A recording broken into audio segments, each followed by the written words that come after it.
1995 Honda Del Sol headlight bulb replacement. So these auxiliary lights, the OEM part number for that one is 3497, which are these guys that I pulled out over here. I replaced them with these Sylvania LED guys. 1156 is the number that associates with that, if you are curious. Also, I am switching the OEM to the LED headlights 9003 or H4. I've got this guy in. It works inside, but just a quick little thing. There are 4 bolts you gotta remove.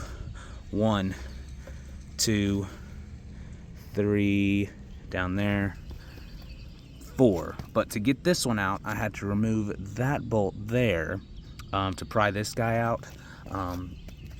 So that's how you get the headlight out. But before you can do that, there's a screw here that you undo that I broke to get that side marker out to get to these screws down here. Also, I was figuring out why I couldn't get this light out, but these 2 prongs here, there and here on the other side, you push down, you push in to release this. I was getting so mad I could not get this plug out.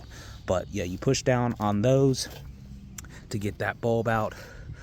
But yeah, I just wanted to do a little video because I saw a video, but it wasn't good. It was too long. This is short, and yeah, you're welcome.